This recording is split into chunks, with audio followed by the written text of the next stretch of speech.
இந்த இளம் சிவப்பு நிறம் தண்ணியோட பெனிஃபிட்ஸ் பத்தி தெரிஞ்சுக்கிட்டீங்கன்னா, அதாவது இதோட பயன்கள் பத்தி தெரிஞ்சுக்கிட்டீங்கன்னா, கண்டிப்பா தேடி புடிச்சு இந்த மரத்துகள்கள வாங்கி நீங்களும் யூஸ் பண்ணுவீங்க. சரி, வாங்க இத பத்தி விரிவா சொல்றேன். இந்த மரம் தாங்க பதிமுக மரம். இதோட உடம்பெல்லாம் பார்த்தீங்கன்னா, முள்ளு முள்ளா இருக்கும். இந்த தோல் பகுதியை எல்லாம் செதுக்கிட்டு, உள்ள அந்த மரக்கட்டை இருக்கும் பார்த்தீங்களா?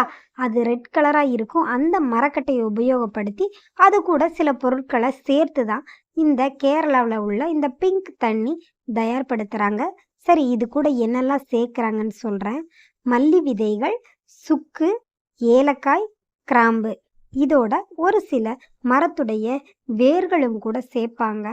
அவ்வளோதாங்க. நீங்க ஆன்லைன் மூலமா ஆர்டர் பண்ணி இந்த பதிமுகம் மர துகள்கள தாராளமா வாங்கிக்கலாம்.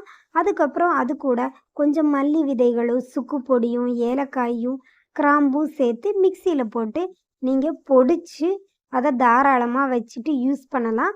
அப்படி இல்லைன்னா கேரளா போகிறவங்ககிட்ட சொல்லிவிடுங்க. இந்த மாதிரி பாக்கெட் உங்களுக்கு வாங்கிட்டு வந்து தருவாங்க. இதை நீங்கள் மிக்சியில் போட்டு ஒரு சுற்றி சுற்றி எடுத்து வச்சுக்கிட்டீங்க அப்படின்னா 3 மாதத்துக்கு இந்த ஒரு பாக்கெட் வரும்.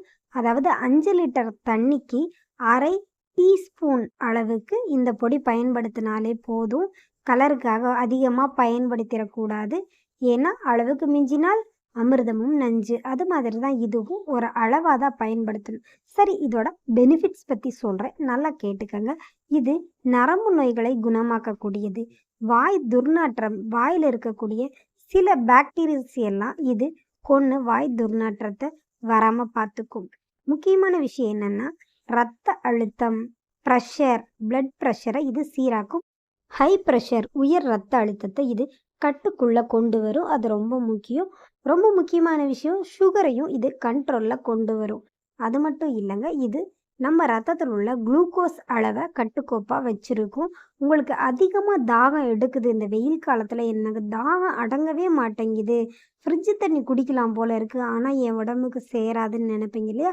அவங்களுக்கு இது கண்டிப்பாக பயன் தரும். ஏன்னா உங்களோட அந்த டேஸ்டினஸ், தாகத்தன்மையை இது நீங்கள் தண்ணி குடிக்கும்போது குறைய வைக்கும்.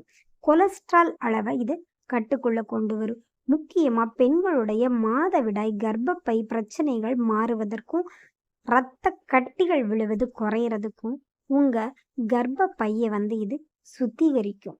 ஓகேங்க, கர்ப்பிணிகள் இதை பயன்படுத்தலாமான்னு கேட்பீங்க. தயவு செஞ்சு சொல்கிறேன், ஆரம்ப ஸ்டேஜில் இருக்கிற கர்ப்பிணிகள் இதை உபயோகப்படுத்தவே வேண்டாம்.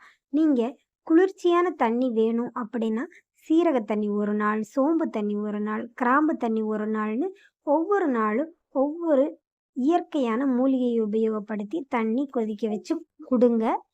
தயவு செஞ்சு இந்த பொடியை உபயோகப்படுத்தின தண்ணியை குடிக்க வேண்டாம். இங்கே கேரளாவில் இருக்கிறவங்க பிறந்ததுலேருந்தே இந்த பட்டையை உபயோகப்படுத்தி குடிச்சு பழகிட்டாங்க. அவங்களுக்கு ஒன்றும் பண்ணாது. நீங்கள் புதுசாக உபயோகப்படுத்துகிறவங்களா இருந்தால் இந்த தண்ணி வேண்டான்னு தான் நான் சொல்லுவேன். இது சர்க்கரையை கட்டுக்குள்ளே கொண்டு வரும். அதனால சர்க்கரை நோயாளிகள் பயன்படுத்துங்க. மறக்காமல் உங்கள் உறவுகளுக்கு ஷேர் பண்ணுங்கள்.